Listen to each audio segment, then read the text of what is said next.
നമുക്കൊന്നൊരു ചെറിയ ഒരു സ്വീറ്റ് ഉണ്ടാക്കാം. അതിനായിട്ട് നമ്മൾ ആദ്യമായിട്ട് ഇതിനകത്ത് ഇട്ടിരിക്കുന്നത് ഒരു 2 സ്പൂണ് പഞ്ചസാര ഒന്ന് ചെറുതായിട്ട് മെൽറ്റായി വന്നാൽ മതി. അതിലേക്ക് കുറച്ച് ഇഞ്ചി കഷ്ണം ചതച്ചതും ഏലക്ക 2 വെറുതെ കുത്തി ചതച്ചിട്ടതാണ്, അതും കൂട്ടി ഇട്ടിട്ട് ഒരു കുഞ്ഞു നുള്ളു ഉപ്പ് ഇട്ടിട്ടുണ്ട്. ഇതെന്താണെന്നറിയോ, നമ്മൾ പുളിയില്ലാത്ത മാങ്ങ കട്ട് ചെയ്തിട്ട് എണ്ണയിൽ വറുത്തെടുത്താണ്. കണ്ടോ, ഈ ഒരു കഷ്ണം ഞാൻ എടുത്തിട്ടുള്ളൂ.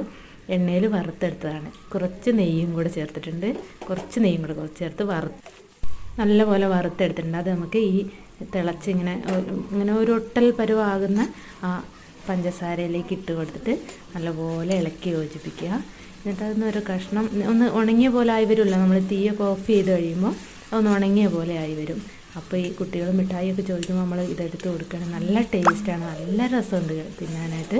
എല്ലാവരും ഒന്ന് ട്രൈ ചെയ്തൊക്കെ നോക്കണേ. നമ്മുടെ ചാനൽ സബ്സ്ക്രൈബ് ചെയ്യാനും കമൻറ്റ് ചെയ്യാനും ഷെയർ ചെയ്യാനും എല്ലാം ആരും മറക്കല്ലേ. Thank you.